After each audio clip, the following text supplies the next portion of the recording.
Hola queridos amigos, bienvenidos a Contracara, aquí por TLV1, toda la verdad primero. Vamos a tocar un tema que tiene que ver un poquito con nuestra esencia, ¿no es cierto? A veces los defectos que vivimos en el hoy, tanto los argentinos como los iberoamericanos, tenemos determinadas raigambres que sucumben o que hacen sucumbir determinadas formas, estilos que vivimos en el hoy. Pero todo esto viene también con golpetazos del pasado. Y en esos golpetazos del pasado también hace, ¿no es cierto?, desequilibrar un poco nuestra identidad. O a veces perder un poco la identidad. O estar influenciados por otras identidades. Mucho se habla de multiculturalismo, ¿no?, mezcla de inmigraciones, etcétera, que también tuercen un poco la esencia de donde somos, o lo que somos, en general estoy hablando, pero después hay otras esencias en las cuales ya a veces la inmigración viene y se asienta, como dicen la Pachamama, los absorbe y los americaniza o argentiniza o orientaliza o el país que le toque donde se asienta. Pero también tiene que ver con nuestra esencia, de nuestra forma, de nuestro origen, qué pasa y cómo han sido estos efectos también de influencia que nos han torcido un poco la esencia del ser. Vamos a tocar un poquito de historia, porque amerita que abandonemos un poco la vida cotidiana del hoy, que es tan compleja y tan dura, pero también entenderla con hechos del pasado. Y para mí es un gusto compartir este programa, analizar tanto lo que es la política, la cultura, nuestra formación, con un gran amigo, Marcelo Gullo. Muchísimas gracias por estar aquí. Muy contento de estar con ustedes en este programa. Para nosotros es un placer y quiero aclarar que Marcelo Gullo es politólogo, analista y consultor, escritor de La insubordinación fundante. Otro, Aya de la Torre, La lucha por la patria grande. Creo que vamos a ir pasando algunos de los títulos, si los tenemos a mano. Conversaciones con Metol Ferré, el historiador, filósofo, teólogo oriental. Insubordinación y desarrollo. Argentina, Brasil, la gran oportunidad. Y quisiera decir, aparte, empezamos por sus escritos, que son los más importantes, ahí tenemos Argentina, Brasil, etcétera, iré pasando. Y aclaro que es doctor en Ciencias Políticas de la Universidad de El Salvador, magíster en Relaciones Internacionales de la Universitaire Institut de Honte Internacional, ¿no?, de Ginebra. Graduado de Estudios Internacionales por la Escuela Diplomática de Madrid, licenciado en Ciencias Políticas de la Universidad Nacional de Rosario, discípulo del politólogo brasileño Hélio Jaguaride, del teólogo y sociólogo oriental Alberto Metol Ferré, lo acabamos de nombrar. Es profesor de la Universidad Nacional de Lanús, conferencista, ha dado artículos y ha escrito, artículos y varias publicaciones que hacen a la cultura, la política y la historia. Así que mil gracias, Marcelo Gullo. Quisiera preguntar de lleno, ¿no? El primer libro que escribe, que si no me equivoco es Insubordinación y Desarrollo. No, perdón, Insubordinación Fundante. Así es. ¿Qué significa? ¿Qué significa? Yo me pregunté, una cosa que obviamente a todo argentino quizás, o a muchos nos ha atormentado, el por qué nuestros países son pobres. ¿Por qué el tema de la justicia social es un tema para nosotros muy importante? Y entonces dije, bueno, ¿cómo hicieron los países que hoy son potencias o que hoy se han desarrollado económicamente para hacerlo? Y ahí observé que había una contradicción en lo que se dice que hicieron y lo que realmente hicieron. Podemos decir que el primer país que se industrializa es Gran Bretaña, y lo que se oculta a los estudiantes de ciencia económica, a los estudiantes de ciencia política, a los estudiantes de relaciones internacionales, que Inglaterra fue la patria del proteccionismo económico. Inglaterra fue la cuna del proteccionismo económico. Ahora, Inglaterra se industrializa a partir del proteccionismo. Pero cuando Inglaterra se industrializa a partir del proteccionismo, antes de la Revolución Industrial, la Revolución Industrial no podría haberse producido si no existía una previa industria en Inglaterra. Cuando Inglaterra llega a la cima de su industrialización y por lo tanto de su poder, y se convierte en la gran potencia industrial, dice, ¿cómo hacemos para que los demás no lleguen al mismo estadio de poder y desarrollo que nosotros hemos alcanzado. Muy bien, se pregunta la élite política británica esto, ¿y cómo responde? Diciendo, bueno, diciéndole al mundo, a las élites de conducción de los otros países, que el camino del éxito es todo lo contrario de lo que nosotros hemos hecho. Es decir, el camino del éxito pasa por la no intervención del Estado en la economía, pero sobre todo por afirmar y creer que hay una división internacional del trabajo, querida por la naturaleza, por Dios, quién sabe por quién, que esa división es como un reloj universal, que si uno pone la mano en el reloj se arruina a sí mismo y arruina a los otros. Entonces en esa división le toca a Inglaterra producir productos manufacturados, a otros vaca, a otros café, a otro estaño, a otro cobre, y a mamá Inglaterra la industria. ¿Pero era cierto que Inglaterra se había industrializado por la mano mágica del mercado? No. Inglaterra había aplicado el más feroz proteccionismo económico que conoce la historia contra el polo industrial existente en ese momento, que eran los Países Bajos, Holanda y Bélgica. Ahora, Inglaterra crea como ideología de dominación hacia el mundo la división internacional del trabajo, cuyo máximo esplendor se da con el libro de Adam Smith, La riqueza de las naciones. Y entonces, si es verdad que Inglaterra conquistó más países del mundo con el librito, La riqueza de las naciones, con la subordinación ideológica, que con sus cañones, es verdad que todo proceso emancipatorio exitoso, por lo tanto de construcción de poder, y por lo tanto de desarrollo económico, y por lo tanto de justicia social, solo puede nacer primero del rechazo ideológico a la ideología predicada por Gran Bretaña, es decir, solo puede nacer de una insubordinación ideológica. Claro. Esto solo si es verdad que Inglaterra impone como elemento principal de su dominación la subordinación ideológica cultural. Correcto. Si esto es así, todo proceso emancipatorio exitoso solo puede nacer de una insubordinación ideológica más un adecuado impulso estatal.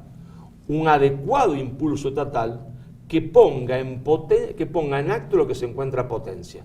Porque yo siempre lo digo en clase, ¿qué es una semilla de roble? Como en la Argentina. La Argentina es una semilla de roble. En acto, nada. En acto, nada. Uno puede agarrar una semilla de roble, aplastarla con el zapato y la destruye, porque no es nada. Ahora, válgame Dios, si esa semilla de roble es bien cuidada y se le da la cantidad de agua suficiente, esa semilla de roble se transforma en un árbol gigantesco e indestructible. Claro.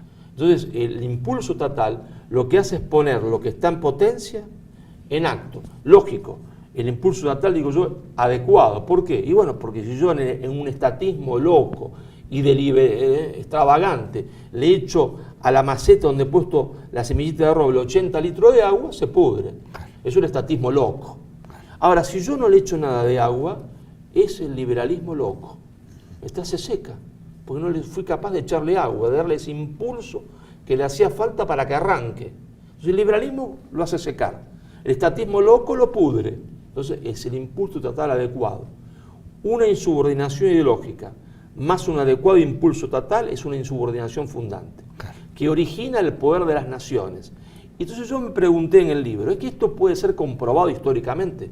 Es que uno puede analizar cómo construyó Estados Unidos su poder, cómo lo construyó Alemania, cómo lo construyó Japón, cómo lo construyó Canadá. Y yo dije sí.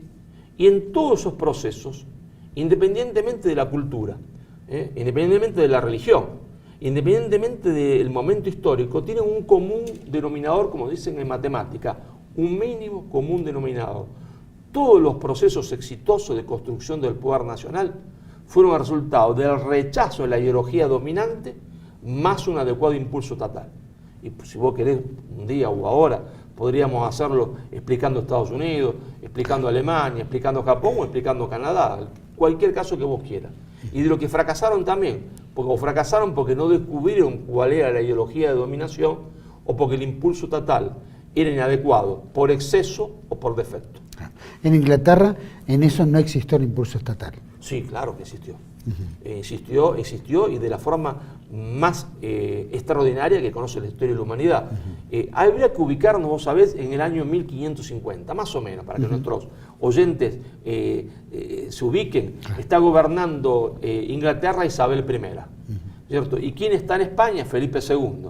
¿Quién es Felipe II? Hijo de Carlos V, o o Carlos I, mejor dicho, de España, ¿no es cierto? Carlos I de España, ¿no es cierto?, nieto de Isabel y de Fernando, para ubicarnos, ¿no? Entonces Felipe II, Isabel allá, e Isabel se encuentra que Inglaterra era como la Argentina en muchos años, los estúpidos de Europa.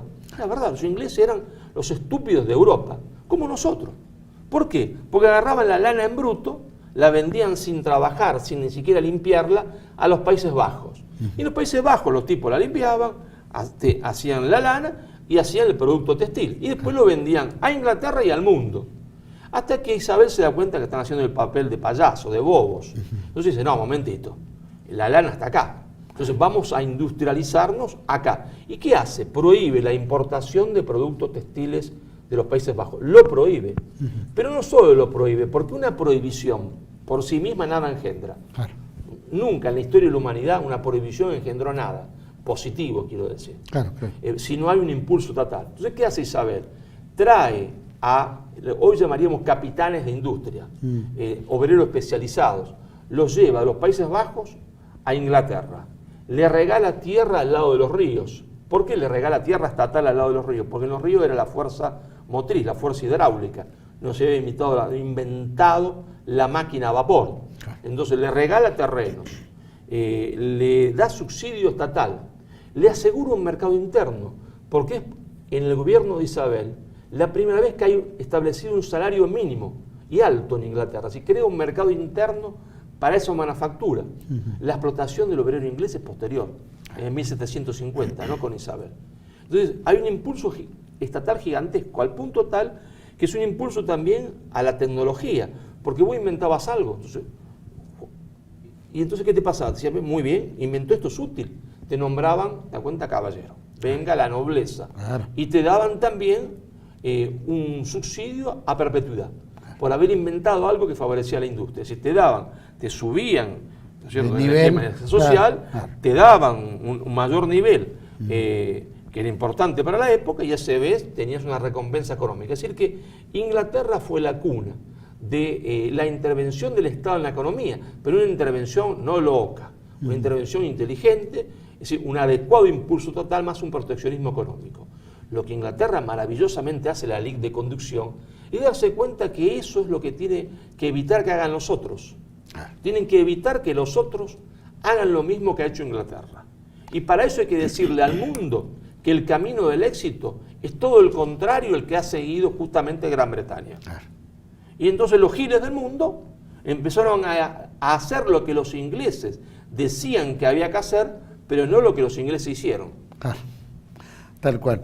Y eso, eso es lo que justifican los ingleses de repente el fraccionamiento de todo lo que es el mercantilismo español.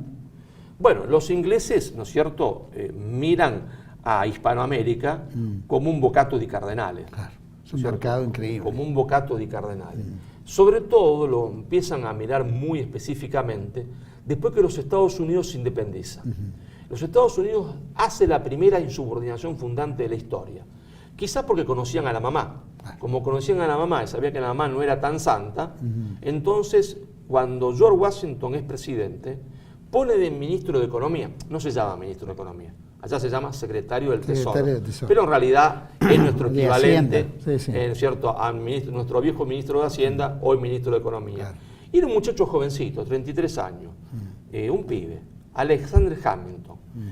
Y en realidad el título de él era de una universidad de cuarta picado grueso, pero el tipo era inteligente. Entonces, ¿qué le dice a Washington? Mire, maestro, nosotros hemos combatido con los ingleses esta cantidad de años. ¿Qué pasó en estos años? Pasó que, obviamente, como estábamos en guerra, los productos de Gran Bretaña no llegaban más. Y nosotros, para sobrevivir y para ganar la guerra, tuvimos que fabricar armas, botas, calzoncillos, pues si no tenemos que andar desnudos, pantalones. Y ahora, cuando se firme la paz, que se iba a firmar en París, en el Tratado de París se firma finalmente, ¿qué va a pasar? Los ingleses van a volver a vendernos los productos que nos vendían antes. ¿Y qué hacemos con todos estos tipos que trabajan en la fábrica? Van a perder su trabajo. Entonces vamos a estar peor que antes. Y ahí cuando Washington le dice, ¿qué hay que hacer? Lo que hay que hacer, y él le explica, es defender la industria. Porque la industria es como un niño, y inventa el argumento de la industria naciente. La industria es como un bebé requiere una absoluta protección cuando es bebé, esa protección tiene que ir disminuyendo un poco cuando es adolescente y cuando llega a la juventud, nada. Porque si le damos protección en ese momento, ¿es cierto?, lo arruinamos, tiene que protegerse por sí mismo. Pero necesita un periodo de protección, es decir, Hamilton rechaza el argumento de Adam Smith, lo tira por la borda y establece por primera vez una política proteccionista en Estados Unidos que va a durar 100 años. Es decir, Estados Unidos hace la primera insubordinación fundante y Estados Unidos es la patria del nacionalismo económico. En sus universidades predicaban el nacionalismo económico. Lo que pasa es que Estados Unidos, obviamente, cuando después de la Segunda Guerra Mundial se convierte en la gran potencia económica del mundo, Europa está destruida, no tiene industria, la Unión Soviética no existe, Japón está destruido, ¿qué dice? Se olvida de lo que hizo. Y como Inglaterra empieza a predicarnos a nosotros una cosa que ellos no hicieron. Empiezan a predicar que tenemos que ser, se entiende, campeones del liberalismo económico en el mundo, que no debemos proteger nuestras industrias, pero ustedes la protegieron durante 100 años. Durante 100 años tuvieron las tarifas proteccionistas más altas del mundo. Durante 100 años ustedes subsidiaron la industria y la subsidiaron a partir, magníficamente bien hecho, a partir del subsidio estatal a la industria de guerra. Ahí nosotros no podemos hacer lo mismo. No, porque eso no es economía, eso no es científico. Pero eso que no es científico, a ustedes los llevó al progreso, a la industrialización, a ser la primera potencia del mundo. Entonces yo digo, hay que hacer lo que ellos hicieron y no lo que dicen que hicieron. Estados Unidos fue el primer país que se insubordinó. Cuando los ingleses pierden ese mercado, América hispánica es el gran bocato de cardenales. Y ahí ellos lo venían haciendo de antes. Pero comienzan a trabajar a través de las logias la introducción de dos ideologías de dominación. Por un lado, el libre comercio y por otro lado, el iluminismo. Son las dos ideologías de dominación que a través de las logias Inglaterra va a predicar en Hispanoamérica. Ahora, cuando Inglaterra observa que el proceso que se inicia por el hecho acontecido en Europa de que está preso Fernando y preso el padre, va a la independencia, ¿qué dice? Bueno, una cosa muy clara, dice, este proceso no puede terminar en la unidad, porque la unidad es la constitución de un Estado gigantesco, desde México a Buenos Aires, debe terminar en la fragmentación territorial. Hispanoamérica debe fragmentarse en la mayor cantidad de pedazos posible. Y ahí siempre cuando digo esto saltan los tipos, vos te crees que Argentina, Hispanoamérica, el ombligo del mundo y los ingleses nos estaban mirando a nosotros. No, yo no me creo eso. Inglaterra trató de fragmentar a todos los procesos, incluido Estados Unidos. Por eso Inglaterra juega a favor del sur en la guerra civil. ¿Y por qué lo hace? ¿Porque los tipos sean malvados? No. No es por maldad intrínseca ni nada que se le parezca, porque el juego del poder mundial es así. El que tiene poder tiene que tratar que otro no lo tenga. Y tiene que hacer una política vieja desde Roma, dividir para reinar. Entonces, yo no lo acuso ni de maldad, ni de nada. No, es su estrategia para es la su política poder. internacional. Y no me quejo tampoco de eso. Ni lo acuso nada, porque es como si yo voy a jugar al rugby y me vengo a quejar con vos que me pegaron en el ojo. No, Marcelo, me tiene que decir vos.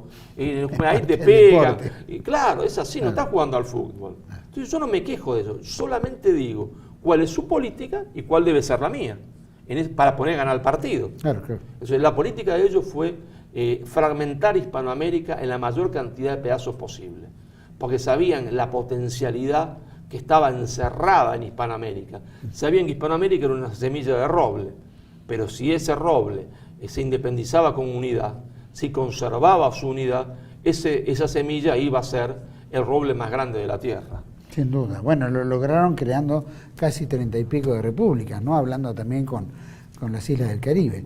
Y lo lograron a través, como bien decís, la masonería, ¿no? Como si fuera la agencia, ¿no? Donde secretamente mueve todo este esquema. El órgano fundamental de la política exterior británica.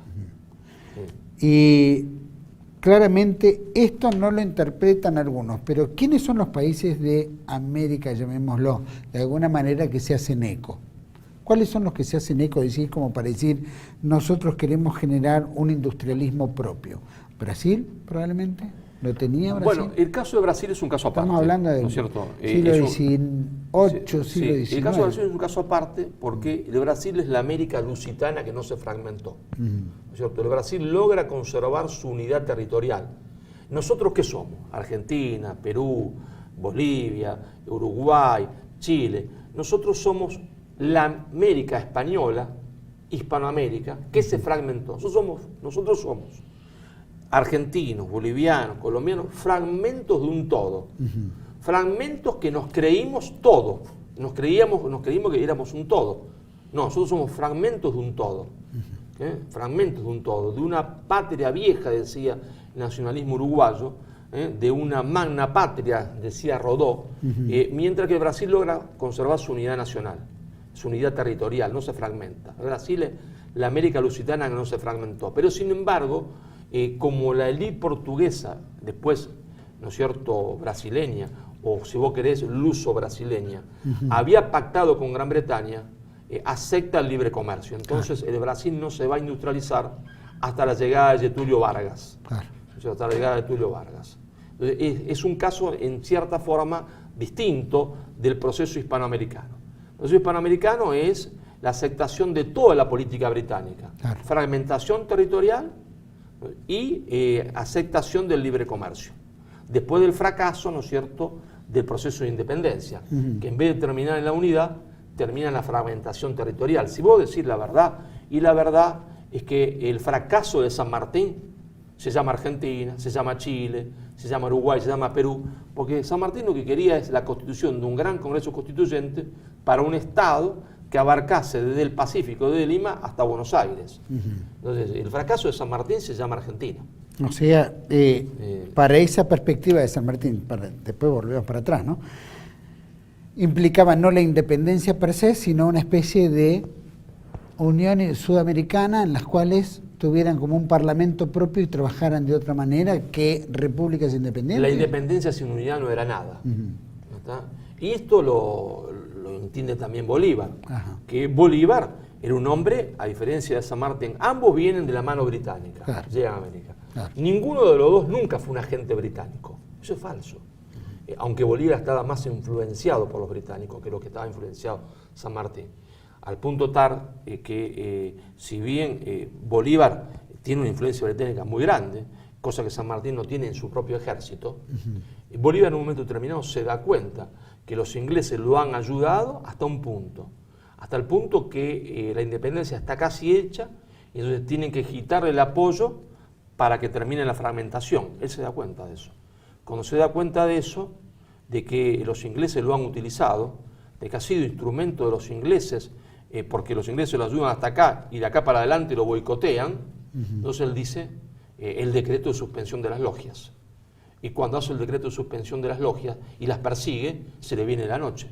Todos los coroneles chiquititos comienzan a rebelarse en contra de él. Todos los caudillitos comienzan a rebelarse, que los manejaba las logias. Porque él se da cuenta que los ingleses le boicotean la unidad. Entonces, suspensión de la logia, que él sabe, son el instrumento de la política británica.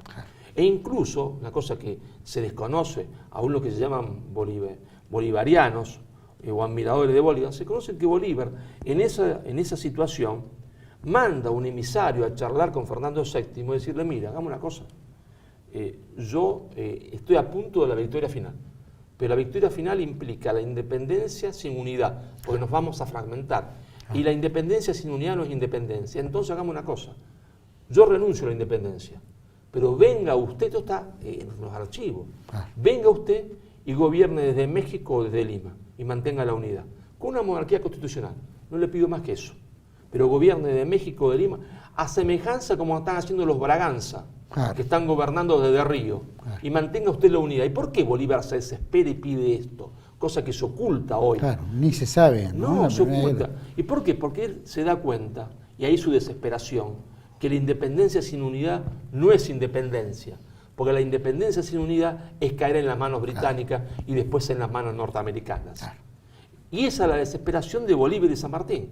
Es decir, si la independencia no es con unidad, no hay independencia. Esa es muy parecida a la disyuntiva que se llevaban nuestros héroes de la patria, ¿no? En el caso de Belgrano, ¿no es cierto?, que plantean el tema del rey Inca o tomar ¿no?, las disyuntivas que se proponían de acuerdo al romper con España. Si rompíamos con España, ¿qué íbamos a hacer? ¿De quién íbamos a depender? Era como cambiar de collar, ¿no? ¿Qué es lo que nos pasó? Nosotros pasamos del collar visible Borbón, hay que decir, no español, Borbón, porque nosotros estábamos sometidos al imperialismo Borbón, que era una casa anti-española que se había quedado con España. Sí. Cosa que nuestros amigos de España no entienden. Claro. Nuestros amigos de España no entienden que nosotros, como decía Ugarte, nosotros no hicimos, decía Ugarte, a que nadie puede acusar de fascista. Ugarte decía, nosotros no hicimos la independencia de Ugarte contra España. Nosotros hicimos la independencia contra los Borbones, que era una casa francesa anti-española que se había quedado con el trono de España. Es una cosa en la historia fantástica, ¿no? Increíble. Es la gran paradoja de la historia. Y vos sabés que yo me acuerdo, yo fui a estudiar a la escuela diplomática.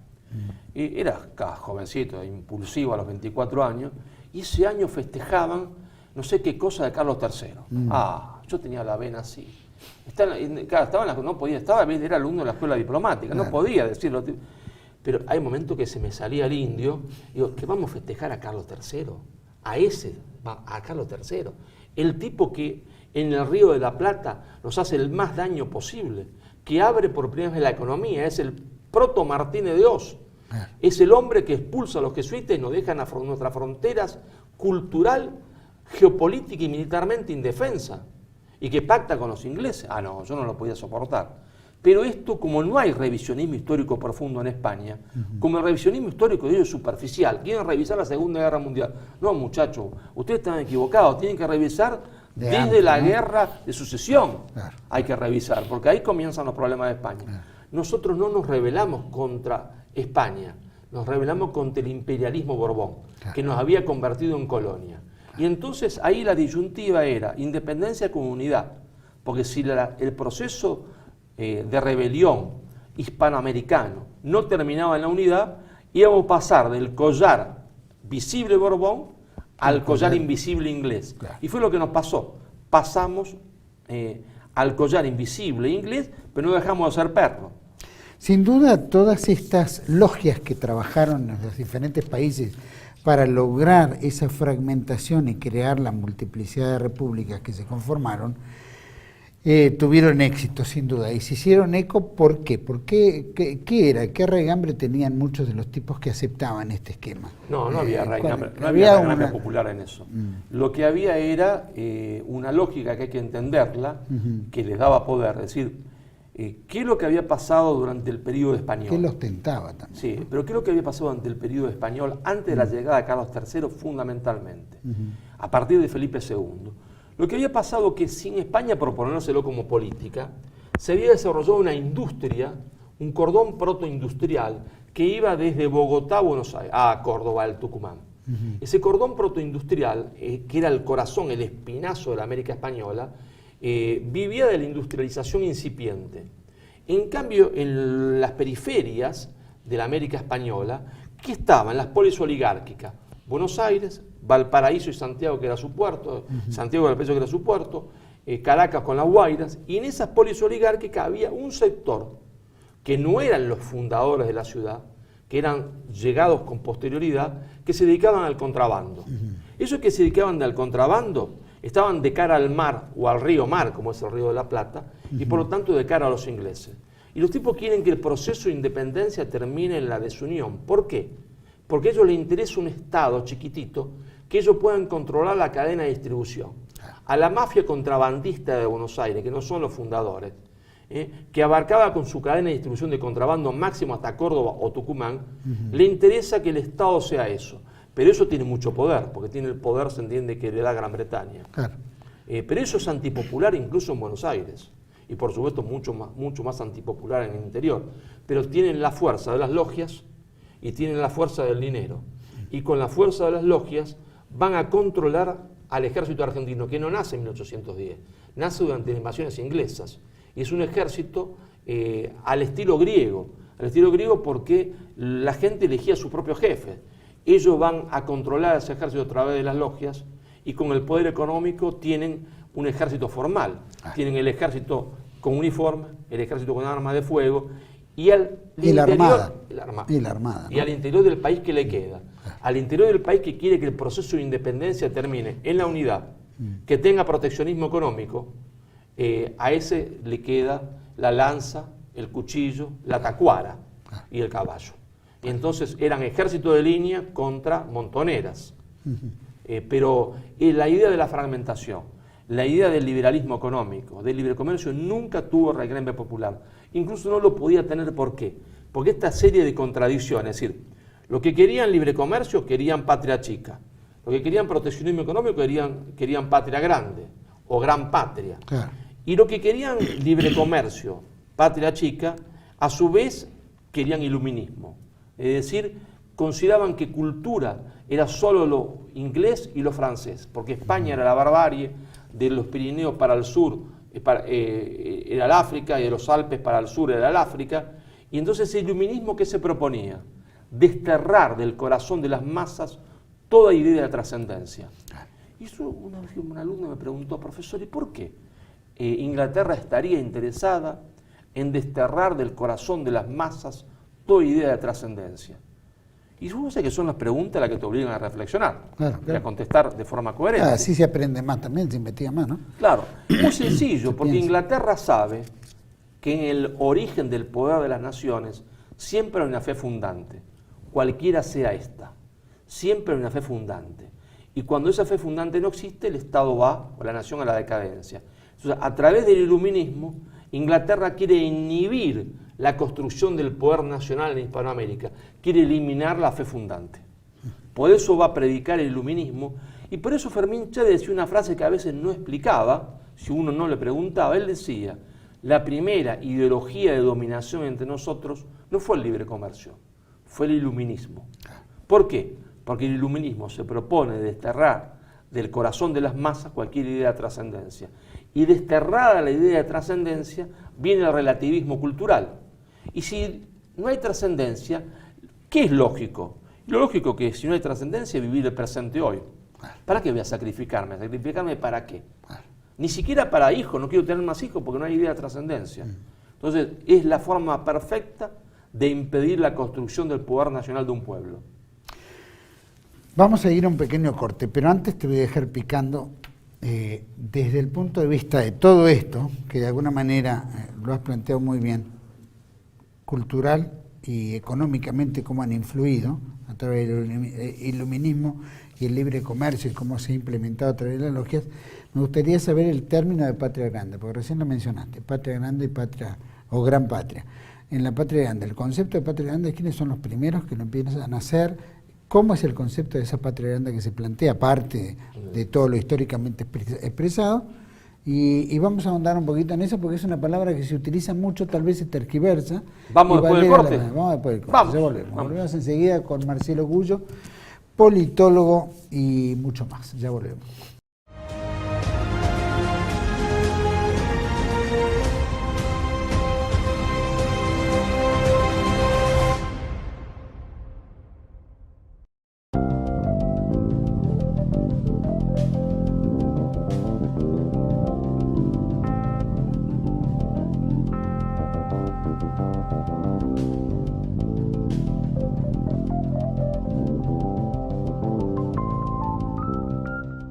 La Guerra Invisible, Acción Psicológica y Revolución Cultural, en coautoría de Lucas Carena y Pablo Dávoli.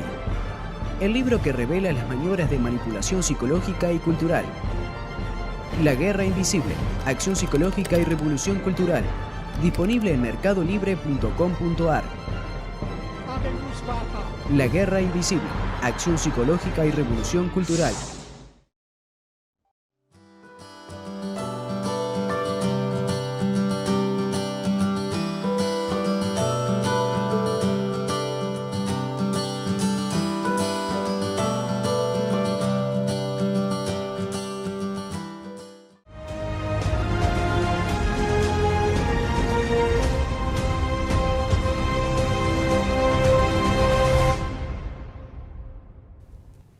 Bueno, seguimos aquí en Contracara con el profesor, licenciado, doctor Marcelo Gullo.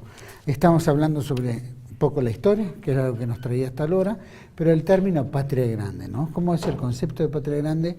Digamos que se repite tanto hoy en el siglo XX, llamémoslo, Bueno, ¿no? se engancha siglo con lo que, XX, siglo XXI. Se engancha con lo que estábamos hablando. Es decir, después de la derrota de los libertadores, ¿no es cierto? Y cada fragmento se crea una nación. ¿No? Se cree una nación, se cree que son nación. Chile se cree que es una nación, Argentina se cree que es una nación, el Perú se cree que es una nación, Colombia se cree que es una nación, y cada uno no se mira, no mira al otro, sino que todos están de cara al mar, de cara a Gran Bretaña, digamos, ¿no? Porque le venden el cobre a Inglaterra, a otros le venden las vacas, a otros le venden el café que después Inglaterra reparte en el mundo, y todo el mundo se olvida de todo el mundo. Se olvidan que era una misma familia. Y vos me dirás, ¿cuál es el detonante que hace que empecemos a pensar que en realidad somos una misma familia fragmentada, que éramos hermanos? Ese detonante fue, curiosamente, la Guerra de Cuba. La Guerra de Cuba, cuando Estados Unidos le roba a España, Cuba, Filipinas, Guam, que ahora está tan de moda por el loco, se entiende, de Corea del Norte, que quiere bombardear Guam, que era español. Digo le roba, y no estoy diciendo una tontería, digo le roba porque los norteamericanos no querían independizar Cuba, querían robarle Cuba, al punto tal que plantearon incorporar a Cuba a la Unión, y estaban a punto de aprobarlo, salvo que se levantó un senador y dijo, muchachos, llegamos tarde, ya hay muchos cubanos, entonces no van a poder ser asimilados, no podemos hacer lo mismo que hicimos con Texas, porque hay muchos, entonces la pusieron ahí como una semicolonia de Estados Unidos. Pero esto causó una conmoción en la inteligencia hispanoamericana, que no era ni nacionalista, que no era ni católica, era más bien liberal, pero había tipos honestos, había tipos muy honestos. Uno de ellos es José Enrique Rodó. José Enrique Rodó, que viene del Partido Colorado, que venía del liberalismo, empieza a reflexionar, y entonces él dice, señor, estamos equivocados. Y lo dice cuando lo llaman a presentarse, porque Chile está festejando su primer centenario, ¿no? Estamos en el 1910, todas las repúblicas festejan su primer centenario, lo llaman al Congreso chileno, y en el Congreso chileno dice, señores, lo que ustedes festejan es falso. Había que ser muy valiente para decir esto en Chile, en el Congreso, porque lo que ustedes llaman una nación no existe. No existe Chile, no existe Argentina, no existe el Perú. Son en realidad provincias de una magna patria. No está mal tener, dice, amor hacia el terruño, pero el amor superior es hacia la magna patria. Y entonces él dice, Hispanoamérica es una sola nación, una nación que fue fragmentada. Y él, cuando dice Hispanoamérica, abarca también al Brasil, porque él dice, viene de Hispania.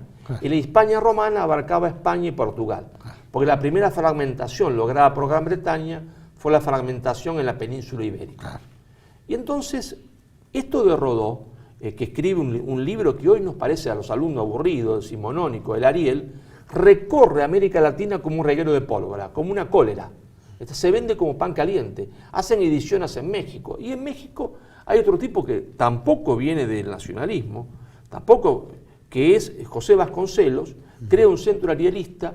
Y Vasconcelos empieza también a reflexionar sobre el tema. De este lado del Río de la Plata hay un jovencito cuyo papá trabaja para la oligarquía porque es contador, y el que hace como todos los contadores, o algunos contadores, algunas cositas, y es un joven que es Manuel Ugarte, que se apasiona de esto, que va a estar después en Francia con Rubén Darío, viviendo en el mismo departamento, persiguiendo mujeres y tomando vino en París, porque él quería ser literato. Y en esa época, para ser literato, había que triunfar en París. Entonces, conmovido por todo esto, él va a recorrer primero Estados Unidos y dice, señores, ¿cuál es el origen del poder de los Estados Unidos? El origen del poder de los Estados Unidos, que el proceso de independencia norteamericano terminó en la Unión, en la unidad de un solo Estado.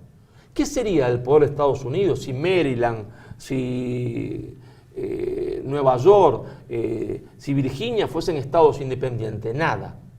El origen del poder de Estados Unidos está en que el proceso de independencia anglosajón terminó en la unidad. Y por lo tanto, el origen de nuestra impotencia está en que el proceso de independencia terminó en la desunión. Y ahí él va a escribir un libro que se va a llamar El porvenir de la América Española, y lo va a presentar desde México hasta Santiago de Chile, y junta multitudes. El único lugar donde no puede presentarlo es acá. Y él acuña entonces el término patria grande. Hay que reconstruir la patria grande. Rodó lo llama magna patria, él lo llama patria grande. ¿Él de dónde viene? Entonces uno piensa, ¿si este personaje de dónde viene? Este personaje viene del Partido Socialista, pero es un socialista típico, Porque es un socialista católico, es un socialista hispanista. Él va a decir en el porvenir de América Española, nosotros no nos independizamos de España, nos independizamos de los Borbones, del imperialismo borbón que nos estaba oprimiendo, cosa que los españoles nunca entendieron hasta el día de hoy. Y entonces, lo que pasa es que después, los que estudian Ugarte lo han desfigurado, lo han desfigurado a propósito, para correrlo, porque nunca dicen que Ugarte era un socialista católico, sincero, ¿cierto? Y que hablaba de la América Española. En realidad, yo no es por cargar la tinta, válgame Dios, porque yo lo admiro muchísimo, a Abelardo Ramos, pero Abelardo, que es el primero que va a publicar El porvenir de la América Española en Buenos Aires, ya muerto Ugarte, e hizo bien en publicarlo, le cambia el título. Como a Ramos no le gustaba el título de Ugarte, El porvenir de la América Española, Ramos lo cambia y le pone El porvenir de la América Latina. Y adentro, cada vez que Ugarte dice americano-español, le pone latinoamericano.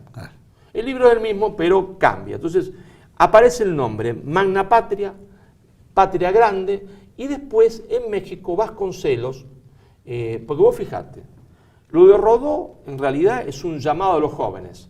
Él le dice a los jóvenes, cada generación tiene que cumplir una función en la historia. Si una generación no cumple una función en la historia, son jóvenes muertos, son viejos. Su función es la reconstrucción de la Magna Patria, porque nadie puede ser lo que no es, y la esencia nuestra es Hispanoamérica. Ahora, lo de Rodó es una cuestión del ser de las cosas, pero Ugarte le da un sentido práctico a ese llamado al ser. No digo que Rodó estuviese equivocado, porque efectivamente nadie puede ser lo que no es y debe ser lo que debe ser. Si no, no es nada. Pero Ugarte le da un sentido práctico. Ugarte dice, señores, el origen del poder de ellos, de los Estados Unidos, es la unidad. El origen de nuestra impotencia es la desunión. Si no queremos que nos coman como aceitunas, entonces tenemos que volver a unirnos. Le da practicidad a un mensaje romántico, que era el mensaje de Rodó, le da un sentido práctico. ¿Y qué hace Vasconcelos? Vasconcelos, que es amigo de Ugarte y admirador de Ugarte, que ha sido admirador de Rodó, le da la filosofía de la historia. Vasconcelos dice, señores, lo que dice Rodó es cierto, lo que dice Ugarte, obviamente, porque si no nos comen como aceitunas, pero aparte hay una cosa que ninguno ha dicho, que acá hay una cuestión filosófica, de filosofía de la historia. Se juega en América el destino de la humanidad, porque el viejo enfrentamiento entre el mundo hispano, entre Hispania y el mundo sajón, entre el materialismo y la espiritualidad, entre los valores y el utilitarismo, esa lucha hoy se juega en América. Y entonces dice Vasconcelos, la derrota de la Armada Invencible es nuestra derrota. Y quien no entienda que la América Española, que él va a llamar Indoamérica, es la unión, porque hubo el mestizaje, de una nación nueva que no es el que vino, pero tampoco es el que estaba, porque ya se fundió, ¿está? Y que ambas cosas son nuestras, y que acá se juega el destino, ¿está? Porque acá se juega el destino entre el utilitarismo y los principios y los valores, no entiende nada. Por eso él pone el término Indoamérica, Indoamérica, que después lo va a tomar Haya de la Torre, y Haya va a explicar, digo Indoamérica, porque nosotros éramos las Indias occidentales, ¿está? Por eso dice, toma ese término. Entonces, de ahí nace la terminología, ¿no es cierto? Primero, con Rodó, la Magna Patria, Patria Grande, Indoamérica, es una búsqueda de nuestro nombre, porque nos han robado nuestro nombre. Y después que nos robaron el nombre, nos tergiversaron el nombre, nos pusieron un nombre que no nos correspondía. Entonces, ahí nace, ¿no es cierto? Yo te pregunto en esto muy claro, porque esa es la realidad filosófica, espiritual y hasta económica, ¿no? Como para darle el esquema del sentido que le da Rodó, que le da Ugarte, etcétera. Después de 100 años de soledad, claro, después de 100 años de soledad aparece por primera vez la conciencia que somos una sola nación. Después vemos que en el siglo XX-XXI se toca el tema también de Patria Grande, especialmente en estos últimos 30 años, llamémoslo, donde la Patria Grande entra en un mundo distinto al conceptuado por ese origen. hay un concepto de multiculturalismo, pero ya en todo sentido. Entran a jugar determinadas facciones, llamémoslo el tema de, ¿no es cierto?, todo lo que involucra a los pueblos originarios, que ya rompe un poco de la Indoamérica, digamos, por las Indias originarias, y no por el sentido de separatista que hoy... Es decir, ¿hasta qué grado el mundo anglosajón o la ideología o los intereses británicos, llamémoslo ya directamente, inciden en ese sentido de patria grande que hoy se está jugando? Bueno, como todo es cuestión política, vos sabés que la política nunca nada blanco o negro. La política es siempre gris más oscuro. Entonces, hay un aspecto positivo de eso y un aspecto negativo. El aspecto positivo es que hay una idea que por lo menos hay jóvenes que no sabían, que empiezan a entender que somos una sola nación, que desde México para abajo, México, Guatemala, Costa Rica, Colombia, Brasil, Argentina, somos una sola nación. Eso es un hecho positivo, muy positivo, ¿verdad? Porque no nos cree, el fragmento empieza a entender que es parte de un todo y que es el todo lo que da poder. Y que sin ese poder no somos nada en el mundo. Ahora, como la política es así, es acción y reacción, y los poderes operan, cuando esto acontece, el otro poder también opera. Entonces trata de tergiversar lo que es positivo y transformarlo en negativo. Yo no me quejo, es así. Yo tengo que saber qué es lo que tengo que hacer y ellos hagan lo que quieran. Entonces ahí empieza a jugar, ¿no es cierto?, introducir dentro de este concepto el tema del indigenismo. Y hablo de la fe también, sí, ¿no es cierto? Porque la caída de la fe o la reducción de la fe por eso el catolicismo también hice mucho también el tema del indigenismo. El indigenismo es la etapa superior del imperialismo. Un hombre que no se lo podría discutir de ningún punto de vista, incluso étnico, como fue Andrés Solís Rada, que provenía, ¿no es cierto?, de Bolivia, de la izquierda marxista. Andrés Solís Rada lo explicaba muy bien. El indigenismo es la última trampa del imperialismo, porque después de habernos fragmentado en repúblicas, ahora quieren fragmentarnos en mini repúblicas, porque nosotros no somos ni una cosa ni la otra. Nosotros somos un ente nuevo que tiene de los dos, como un hijo tiene de madre y padre, y uno no puede renegar ni del padre ni de la madre. Entonces evidentemente el indigenismo es la última trampa que nos han metido en la cabeza, que tiene que ver con una trampa mundial que es el multiculturalismo, el multiculturalismo, que es un racismo a la inversa, que está querido por la oligarquía financiera mundial para que los estados se debiliten. Entonces, si nosotros nos vamos acá de diferenciar más, porque este es blanco, este tiene 80% de negro, este tiene 2% de indio, este 2% de chino, y cada uno va a vivir en su mundo, encerrado en su barrio, no hay poder que podamos hacer porque vamos a estar siempre separados, y reina la oligarquía financiera internacional. Entonces, el indigenismo parte de una trampa del multiculturalismo muy antigua, porque la primera vez que se propone, la propone el Partido Comunista en la reunión de 1930-31 en Montevideo. En el 30-31 en Montevideo, ¿no es cierto?, se reúne el Partido Comunista, los partidos comunistas de América Latina, y proponen crear 300 y pico de naciones distintas. No conforme con habernos fragmentado en 30 y pico, ahora en 300 y pico.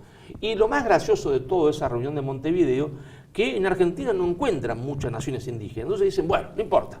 Dice, hay una nación ahí en el sur de Santa Fe, italiana. Eso tiene que ser un estado independiente. Y querían hacer del sur de Santa Fe, porque había población de origen italiano, un estado independiente. Es decir, ¿cuál es una consigna que es muy clara siempre desde el punto de vista de la acción política? Es claro de la acción política que todo lo que sirve a la unidad es bueno, porque da poder. Todo lo que sirva a que estemos unidos es bueno. Y todo lo que lleva a la desunión es malo, porque nos debilita delante del enemigo. Y es que no hay enemigos, pero dice, ¿cómo usted habla de enemigos? Sí, hablo de enemigos porque en la política internacional, en la historia, siempre los estados y las naciones tienen enemigos. Si uno no sabe que hay enemigos, está frito, porque ni siquiera puede prepararse para nada. Y el enemigo histórico de Argentina es el imperialismo anglosajón. Ahora, esto que decías, lo mismo que italianos con la idea de crear su propio estado en el sur de Santa Fe. Juegan ahora con el indigenismo estos que mapuches y qué sé yo, que también va gestando no solo intentar fragmentarse, sino crear su propio Estado, obviamente, y a Pseudo través de la Estado violencia. títere. Y también a través de la Sí, violencia. pseudo Estado Generalmente. títere, porque esa fragmentación conduciría, esa lógica, a que haya en América Latina 500 estados distintos. Y esos 500 estados distintos sumamente débiles en contra del gran poder mundial. Que no tienen poder en absoluto, porque si es difícil poner de acuerdo a 30, imagínate lo que es poner de acuerdo a 300 y 500 para que hagan la unidad. Claro. Imposible. Una vez que vos fragmentás, hacer la unidad, una vez que la fragmentaste es dificilísimo. Está el ejemplo de América Central. Nadie puede creer en su sano juicio, salvo que esté loco. Yo, válgame Dios, yo tengo amigos que estudiaron conmigo, íntimos, que quieren a mis hijos, que son de Guatemala, de Honduras, de El Salvador, y yo los quiero como hermanos.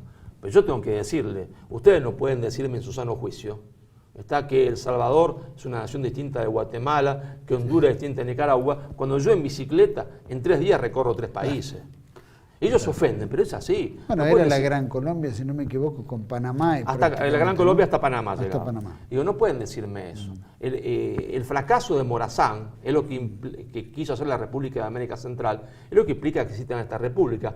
Ahora, una vez que vos fragmentás, es muy difícil volver a unir. Muy difícil. Porque empieza a crear intereses económicos. Claro. Acá nos salvamos de ser 14 repúblicas gracias a un hombre, que podrán decir lo que quieran, podrán acusarlo de lo que quieran, pero que tiene un mérito que nadie jamás podrá sacárselo, que fue Juan Manuel de Rosas, que evitó que el proceso de fragmentación territorial continuara y que terminara en 14 repúblicas distintas. Y por eso el odio eterno de Gran Bretaña a Juan Manuel de Rosas, porque detuvo el proceso de fragmentación territorial. Lo detuvo. Claro, no pudo hacer la reconstrucción de la unidad, pero por lo menos lo detuvo. Si no, hoy Córdoba sería un país y yo vendría a hablar con vos, ¿sabes cómo? Vendría con pasaporte. Claro. Porque vendría de una república, que sería la República de Santa Fe, y vos estarías, como quería Mitre, en la República del Plata. De Buenos Aires. De Buenos Aires. Entonces yo cruzaba el arroyo Pavón a otro país. Como lo fue Rivadavia, ¿no? Presidente Claro. de la República del Plata. Presidente de la República del Plata. Decime una cosa, y efectivamente, sí, sin duda. Hoy América está viviendo eso, ¿no? Toda América, o toda sí. Hispanoamérica, Sí. llamémoslo, estamos viviendo. Hay coletazos de gente que todavía dice, che, no, muchachos, esto está así, pero hay una gran propaganda, el nuevo orden mundial viene con una ola muy fuerte, muy Sí. potente, recién lo dijiste, con el término de dinero, finanzas, Sí, países debilitados. Y hay 3 factores que en esa fragilidad juegan un rol y que probablemente geste la famosa, o que se menciona mucho hoy en día, la primavera hispanoamericana. Sí. Y quiero que me digas si coincidís, si hay Sí. alguna o podés ampliar el término. Pereira Mele y tanto Adrián Salvucci como Alberto Vuela, como todos, hablan de 3 factores que son fundamentales que contribuyen a esto, a la fragmentación Sí. total o quiebre. Una es el narcoterrorismo, Sí. otra es el fundamentalismo indígena, que es lo que estamos viendo acá Así y en es. otros países, especialmente en Bolivia, y otra es la corrupción. 3 elementos que no necesitan un ejército como en Medio Oriente con el ISIS ni el Estado Islámico, para romper países y voltear gobiernos y crear un conflicto de ecúmenes. ¿Esos 3 factores lo ves identificado en este drama? Sí, sin ¿O duda. hay otro factor, Hay un o factor otros que no vemos? Hay un factor subyacente fundamental, ¿no? Que esos 3 son así, no hay ninguna discusión sobre esto para mi punto de vista. El factor subyacente fundamental es nuestra subordinación ideológica cultural. Nuestra subordinación ideológica cultural que no nos hace pensar con cabeza propia y lo que nos lleva, se entiende, a que la universidad, como decía Jaureche, como decía Castellani, es la frutilla del postre, porque nosotros mandamos a un hombre, a un niño, a la escuela primaria, a la secundaria, y después la universidad termina siendo un perfecto colonizado cultural. Por eso Castellani decía, válgame Dios, este hombre es una suerte, no fue a la universidad. Lo que pasa es un contrasentido, ¿no es cierto? Claro. No era un contrasentido, porque la universidad Reformatea. le deforma la cabeza, ¿está? Lo hace pensar cosas que no son, porque es la subordinación cultural de todos, ¿entiende? Desde México hasta acá. Mirá, es terrible esto porque si vos vas a Brasil, el nudo del pensamiento neoliberal que destruye la industria en Brasil y su identidad es terrible porque está en las universidades católicas, en la PUC de Río de Janeiro y en la PUC de San Pablo. Entonces está por ese lado, por la derecha neoliberal, ¿no es cierto?, en la Universidad Católica, y está por una especie de nueva izquierda, una neoizquierda, ¿no es cierto?, en las universidades públicas, que es como esa nueva izquierda, es como el PAC a la cocaína. Es decir, ese progresismo es a comparación del marxismo como el PAC a la cocaína. ¿Por qué? Porque el progresismo tiene todos los defectos del marxismo sin ninguna de sus virtudes. Sin ninguna de sus virtudes. Entonces nosotros estamos atrapados en una especie de tenaza. Por un lado, la prédica de un progresismo que predica la relatividad de los valores, que le llama a la historia relato porque cree que no cree en la existencia de la verdad, y por otro lado, desde el pensamiento que debería contestarle a esto, que deberían ser la Universidad Católica, no lo son, porque en su mayoría son todas neoliberales. ¿Está? Y caen en la trampa, se entiende, de no entender y de haber abandonado la esencia de la doctrinación de la Iglesia, porque ninguno de ellos se le ocurre renovar, cree que pertenece al pasado, menos cuadragésimo ¿está? Y son todas una especie de Reaganomics absoluta, pero que a mí no me preocupa tanto eso como que no se ponen a estudiar la historia en serio, porque ellos estudian nada más que ideología.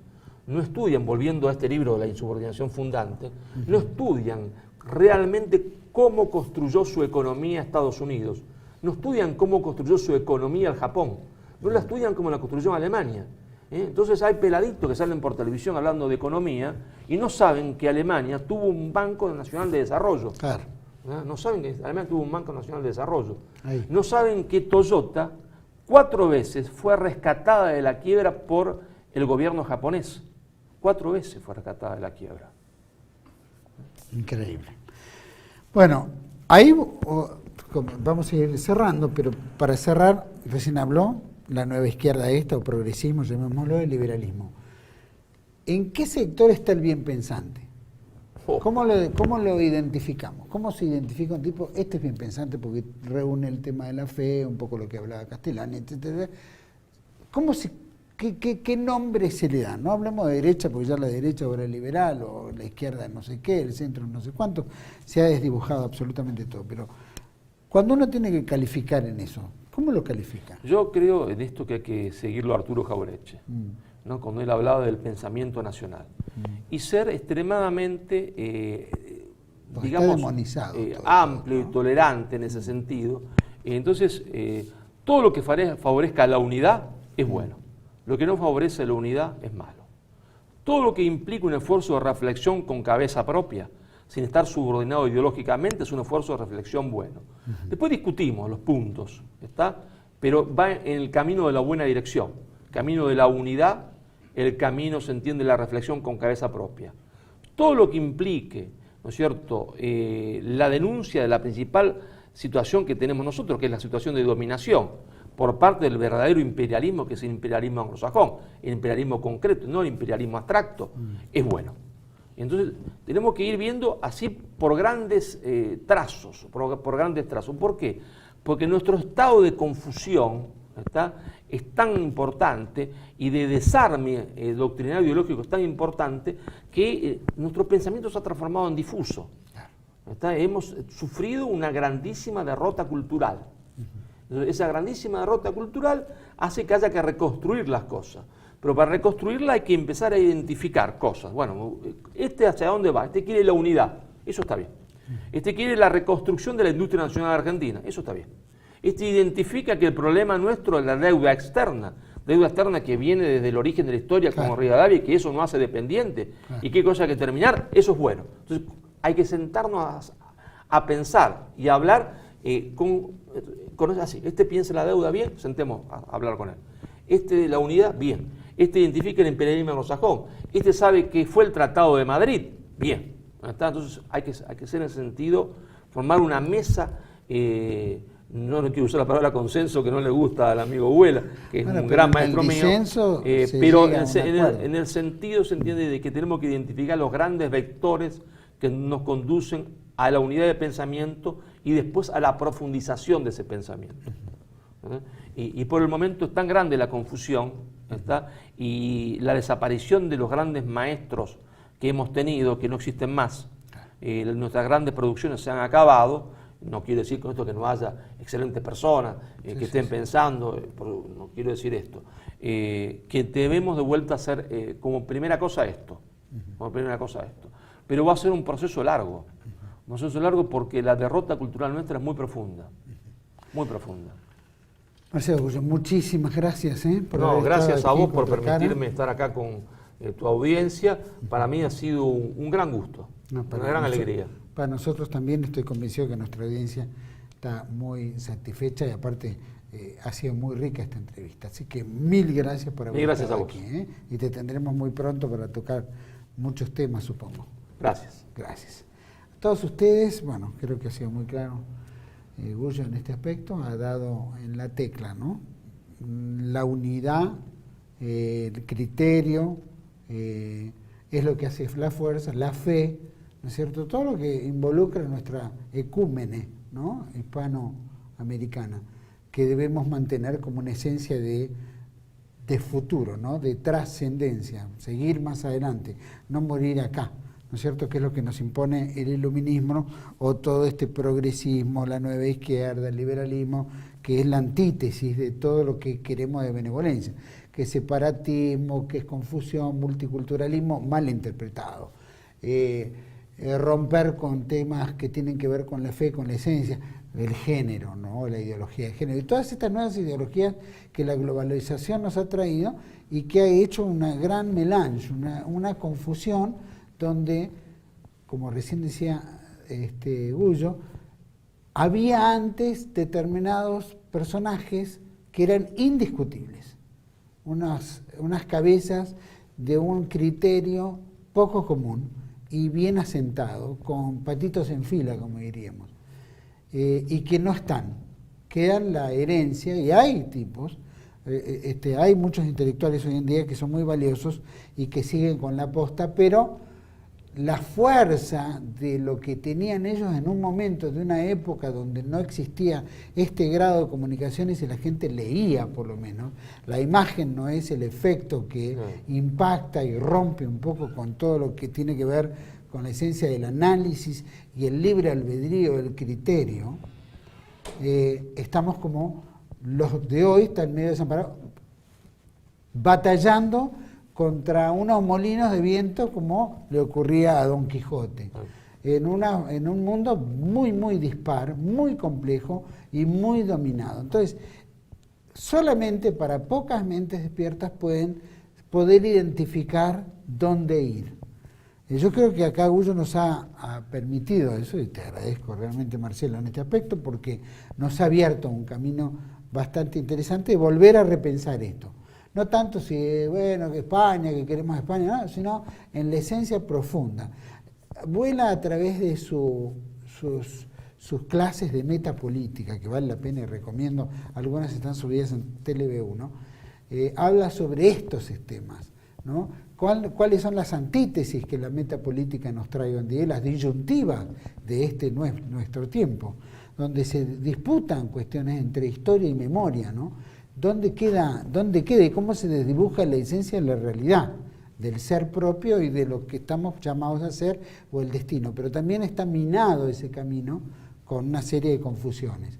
Por eso hay que leer mucho y recomiendo que lo lean y por supuesto leamos todo, porque la verdad que la imagen está destruyendo la esencia de la lectura del libre albedrío, eso ya lo tenemos muy claro. Hay que volver a encaminarnos, acordarnos que toda disolución destruye. La idea no es cambiar de collar, como decía Jauretche, ¿no?, sino dejar de ser perro, y mantener la fe, el espíritu y la trascendencia, que es lo único que nos va a dar el valor agregado, la fortaleza del combate y la voluntad de lucha, que es lo que necesitamos todos para romper con todo esto tan dañino que está existiendo hoy en día en el mundo. Espero haber resumido un poquito, ignorantemente, lo que acaba de decir Marcelo. Pero los espero en otro programa de Contracara, aquí por TLV1. Toda la verdad primero. Gracias.